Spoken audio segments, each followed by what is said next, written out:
really great to be here. I, of course, have a great connection with Taiwan, as people have mentioned, and so I'm really delighted to have this opportunity to share with you our common future. And if I could have my slides, that would be great. So, you can see I have technology all over here. Sometimes it works, sometimes it doesn't. But that is my symbol for optimism. And I got a lot of my optimism from Taiwan. From my first visit in Taiwan 40 years ago, it was a very different place than it is today. And I could see, even then, it began to transform itself to become one of the wealthiest places on earth. And that vision of it changing almost daily gave me optimism and the belief that almost anything was possible. And I want to extend that optimism back to you, to indicate that we are actually, despite some of the recent news, economically, we're actually on a journey towards progress. That tomorrow is going to be better than today.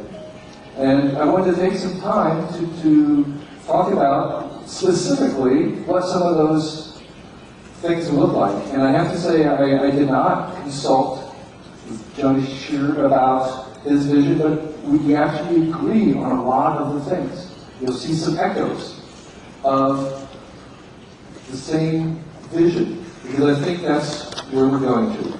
So, one of the things I want to start with is the fact that Wired magazine began before the web, and we were involved in talking about the web and what we expected the web to be. And we were wrong. Everybody was wrong about the web. We all expected it to be something like television, but only better. You could get 500 channels, and it would be made by these producers who would give you wherever you wanted. Of course, the main event of the web has been the social aspect, the fact that the users have been creating all the good stuff. It hasn't been AOL, Time Warner, it's been the users who have made it. We missed that. Wired missed that. That was not what anybody was expecting. And so, I think right now we're looking at the web, the digital world, and we're thinking it's going to be like that, but better. And I think we're going to be wrong. It's not better web, just like the web is not better TV. We're making something that's actually going to look very different. We have lots of different names that we're trying out about what to call that. But I want to indicate that I think we're going to be very surprised, and it's not just going to be like the web and web pages and more of the same. I'd like to talk about the fact that you can measure the extent of this entire thing that has happened in the number of days. It gives us a sense that we're actually still at the very beginning.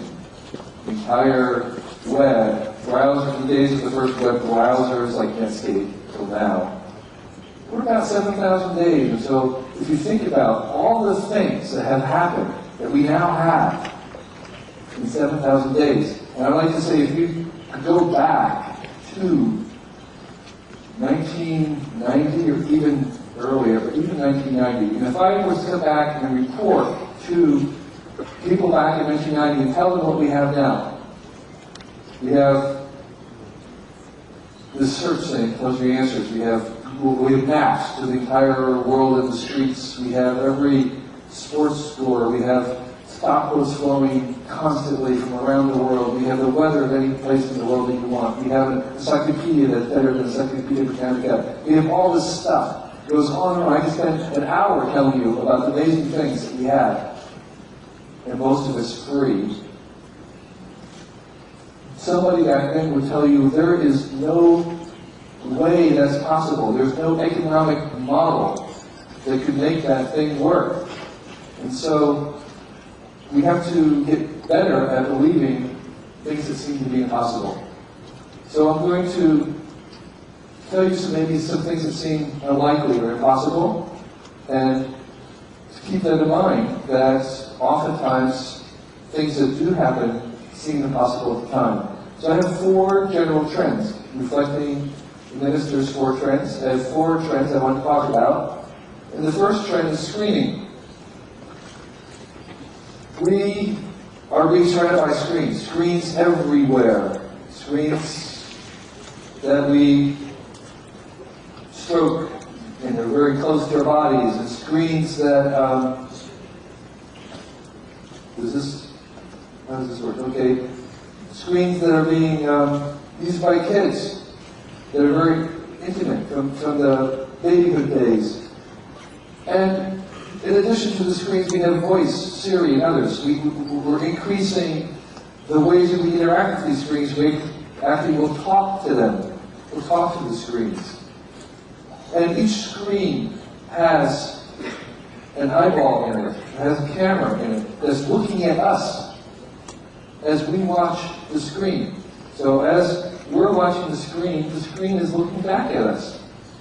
And that screen is watching us watch the screen, meaning that there's a kind of interactivity, a relationship with our screens. So it's not that they're everywhere, and by everywhere I mean literally, in the goodness of time, every surface, every flat surface will have a display on it. Even if that display is just showing wallpaper, it can be changed. And so it's not glass, it's kind of a plastic, or it's printed. It's as cheap as paint. And those screens will be on every flat surface, every curved surface. That is going to be the world of ubiquitous screens that we're going into. And this will happen slowly, but we can already see the screens happening everywhere. And these screens, again, have cameras in them that are watching us as we watch them, so that you have things like eye tracking, which can be done now, showing you where you're paying attention to, what you're paying attention to, how long you're paying attention to it.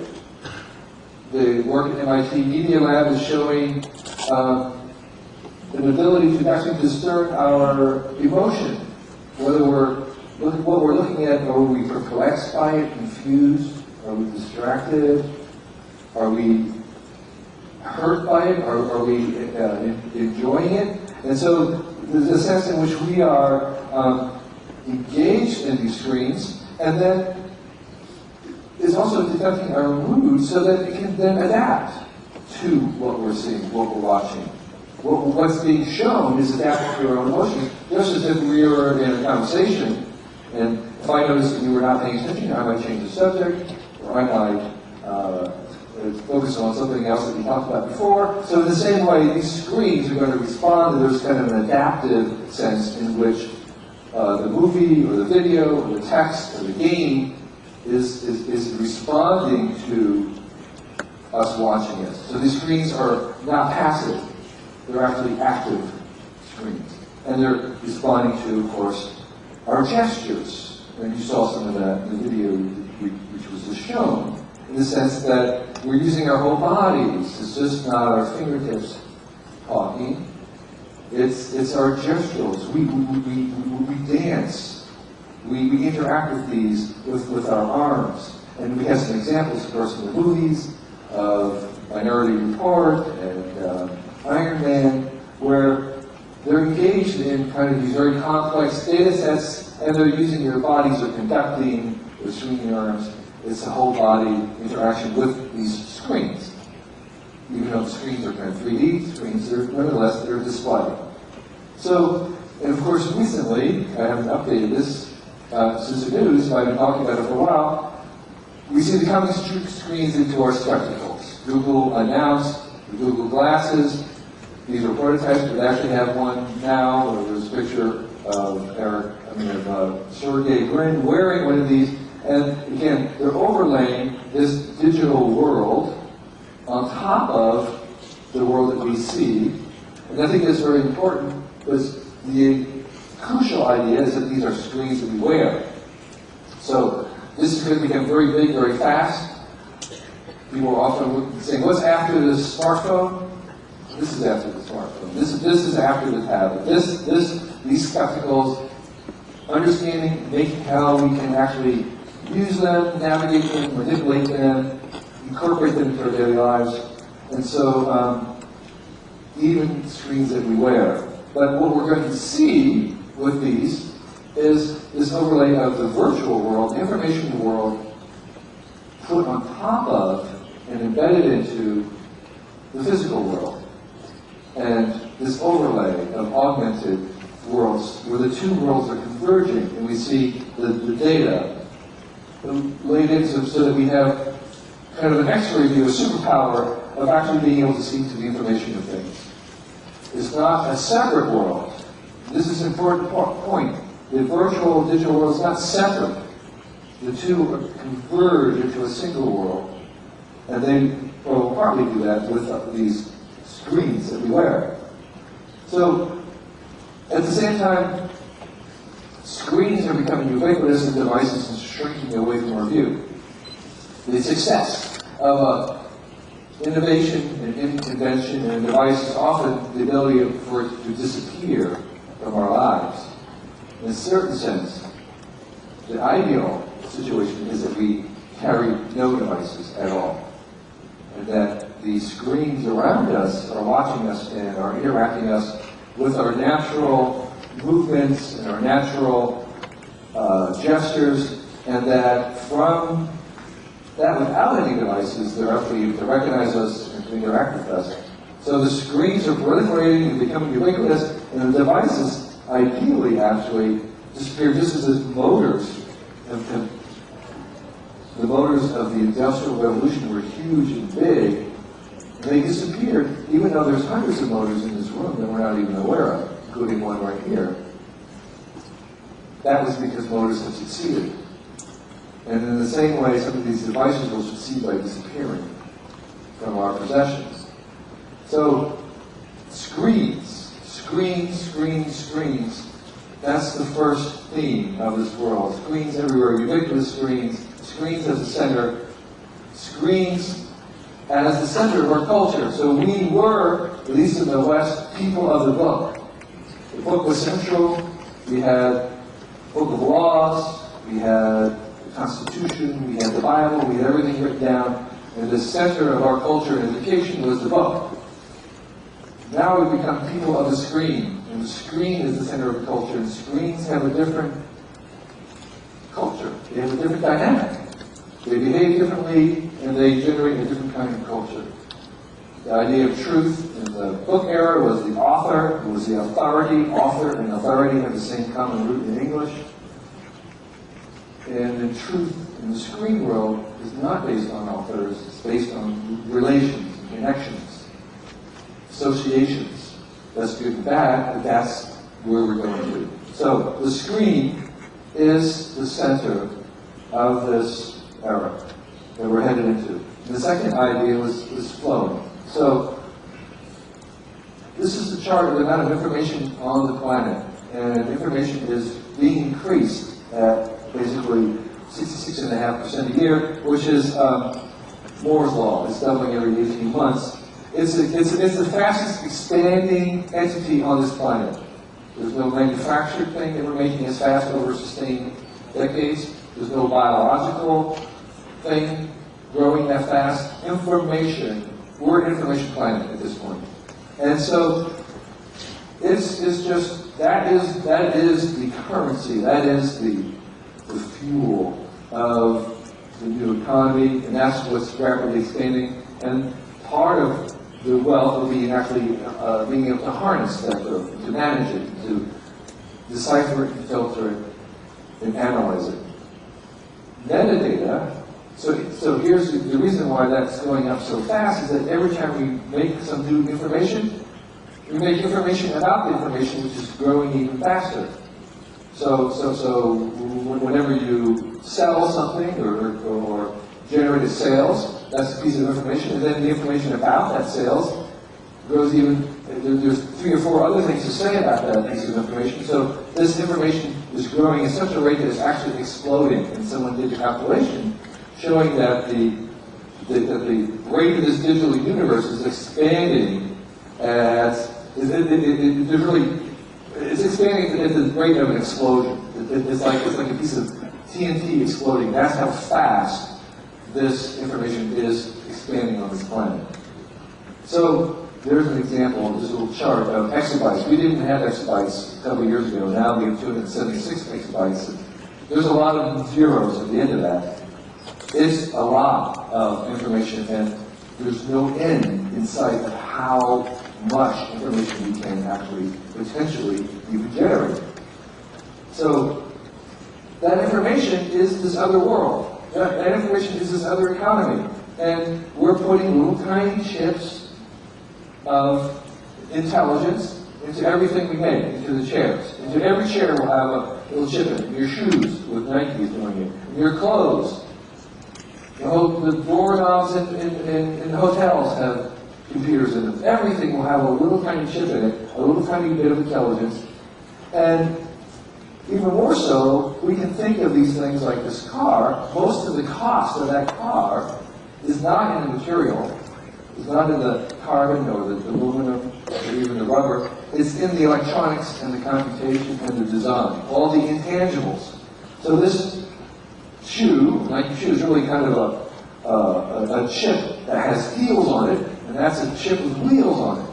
You have to understand that these things are primarily informational devices. That's the value is not in the materials, the value is in the information and the intangibles, and that we're connecting all these things together into this Internet of Things. So it's not just the Internet of people, it's the Internet of Things, all these stuff connected to each other. Most of the communication bandwidth in the world today is already machines talking to other machines. Humans talking to other humans is a smaller and smaller part of the total amount of this economy. Most of it is machines, things talking to other things. And so we have this database of things. You can think of it as a worldwide database, semantic web, these are terms, this is the ubiquitous cloud. It's this thing, the larger one thing of all the other things that have little bits of intelligence and chips in them, connected together to make this very large brain. And I did a calculation showing that the number of transistors and the number of computers connected in this larger brain, larger web worldwide is about the same number of neurons in a human brain. The number of web pages in the world is about the same number of synapses in the human brain. So the thing we've made of this world is almost the same complexity as our own brains. The shift that we're having right now is that this information is the amount of information and the flows of information has shifted to the third regime of computing, personal computing. The first regime was files and folders and desktops. It was taking the metaphor of the office. And that was the PC generation. And so it was kind of just like, we just took the desktop, the office metaphor, and that's what we had. We had files and folders and desktops. The second generation was the web. We had pages and links. That was the web. But we've now moved into the third regime, the third organizing principle, and that is one that's based on streams and tags and cloud. So rather than have pages, we have streams. We have Facebook updates, we have Twitter streams, we've got Netflix streams, we've got Google Plus streams, we've got streams and streams of everything. It all flows in real time, and it's a stream of data. And that shifts so we've gone in this third iteration. We're moving from pages to streams, from the PC as the center, to the cloud as the center, from today as being the currency, to now to real time. The shift from me, the personal computer, to the we of the social web, and the shift as the unit, as items of things, to data.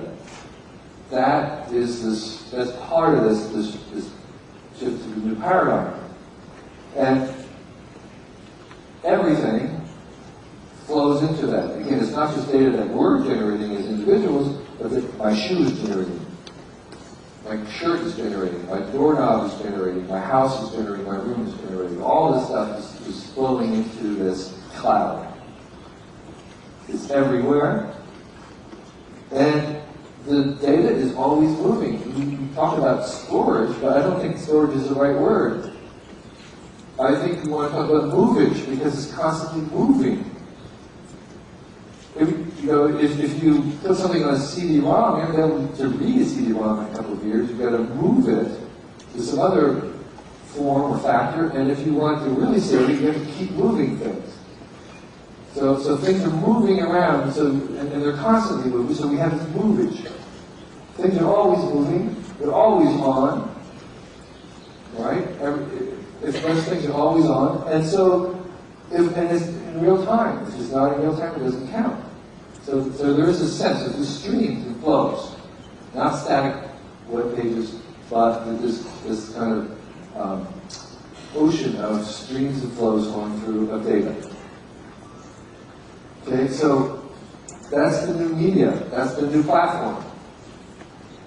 Flows of data. So here's the third trend that we're seeing, and that is sharing, that has been mentioned before, this idea of social.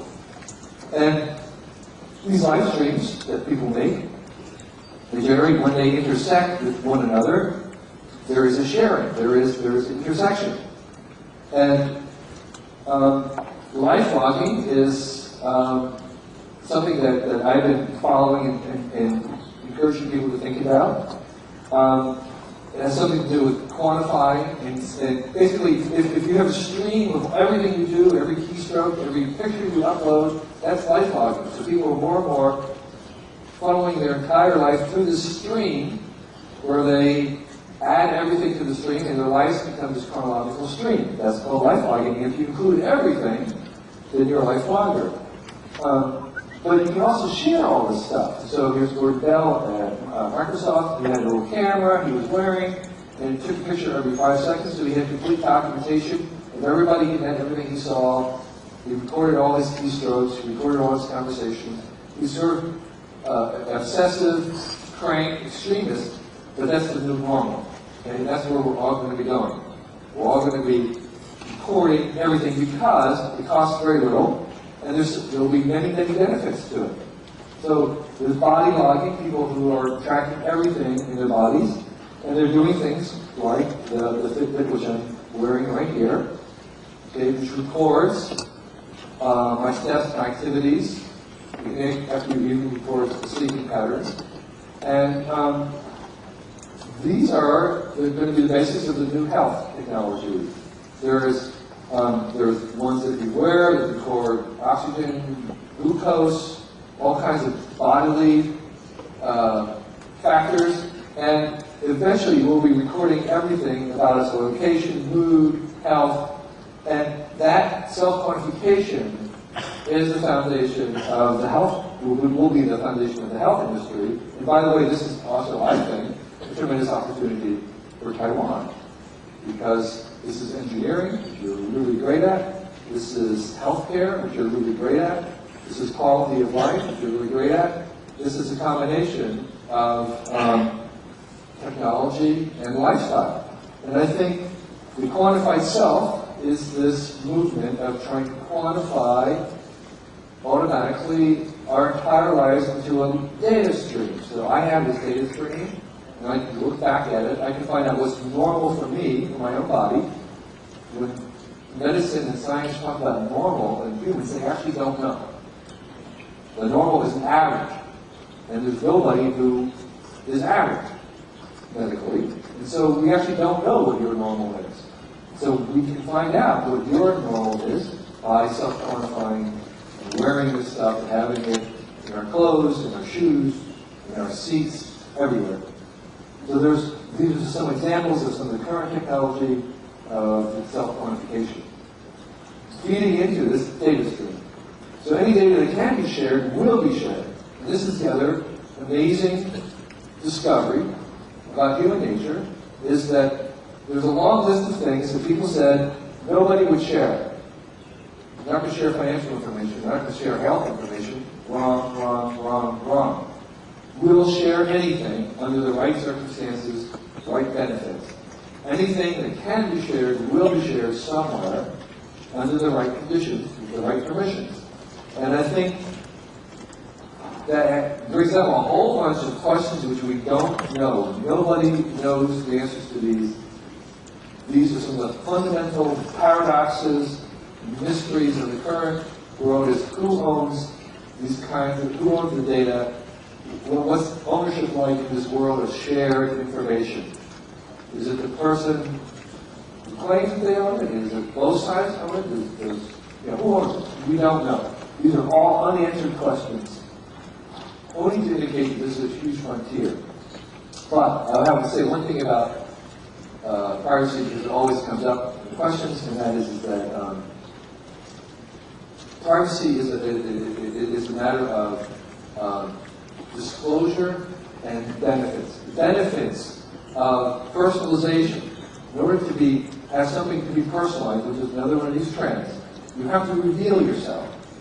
If you want something to be ultimately 100% personalized to you, you have to reveal yourself to that company or the friend or the government or whatever it is. If you want to be treated as an individual, you can reveal yourself as an individual to them. So it's kind of sliding. If you don't want to reveal yourself, you can be hidden, you can be unknown, but you also will be treated generically, not as an individual. So there's a slider that goes back and forth, where if you want maximum transparency, you can get maximum personalization. If you don't want that, if you want to be private and generic, that's fine too.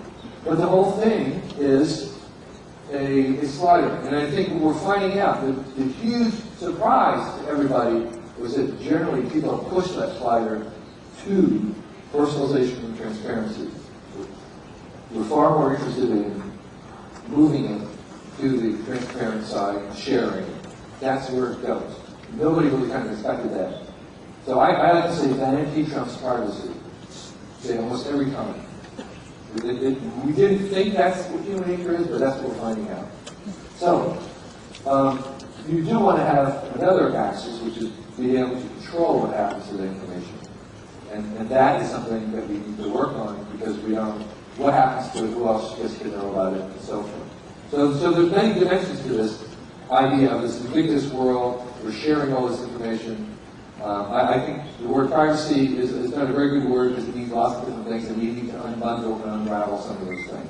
But these are big issues when we're talking about this world of ubiquitous computation, ubiquitous digital life. What happens to these issues? And I think there are ways to think about them that we haven't been using. I would say, though, that we're just at the beginning of the sharing meter. On the meter of sharing from 1 to 100, I think we're still down to single digits in terms of the amount that we're sharing and the potential that we have to share more. We've just begun this process. People get upset about Facebook, the kids sharing on Facebook. They haven't seen anything yet in terms of the amount of stuff that we're going to share. So the last trend is called accessing. And that is this idea that, very briefly, in this future world, the idea of ownership starts to diminish in its attractiveness. It turns out that owning things will be less positive than actually having access to something. You see that with movies and music, and eventually books and games, and the intangible world where there's really very little advantage to owning something, and there's a tremendous preference to having access to that, which you'll pay for. So I'm not saying it's free, I'm saying you can pay for access, but you don't have to keep it updated, you don't have to store it, you don't have to back it up, you don't have to get the latest version. You just pay your money to have access to all the music in the world from your device or from your home, or access to every movie that's ever been made, or any book. And that is something that will begin in the digital world, but will actually flow over to the physical world as it becomes easier to ship things around or make things. The benefits of owning things become less relevant. And I think zip cars and other kinds of things, hosting, all these things are indicating that ownership is really not as important in this world. So there is a shift from ownership to access. Ownership to access is the other shift, other trend that we're going to see here. just-in-time buying where you don't actually, because you have access to it, like on your Kindle, there's actually no reason for you ever to buy a book until 5 minutes before you're ready to read it, because you have access to it anywhere in the world, anytime. Why do this just-in-time purchasing? There's no reason to ever buy anything ahead of the minute that you actually need it. So, access is better than ownership.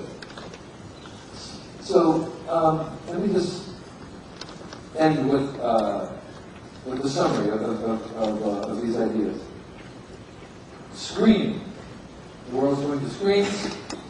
It's going to flows of data. It's going to sharing of this stuff. And it's going to access over ownership. And so the last thing I want to say about that is again, that we're at the beginning of this. That just as much as all this stuff has changed in the last 7,000 days, it's going to change even more in the next 7,000 days. It really is. It's not going to look like web pages done better. It's going to look very different. It's ubiquitous connection of all data, of all our data being collected and moved up. It's not static. It's very kinetic. Even the screens are interactive.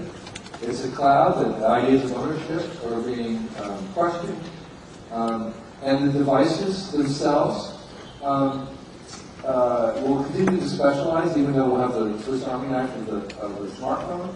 But I think the other message that I want to really emphasize is that you're not late. Nobody's late. You're not late. This is at the very beginning. You're present at the beginning. Right here, there's as much chance as anybody to make this possible. So, thank you for your attention, and I know that we have some questions and all that kind of stuff. Thank you.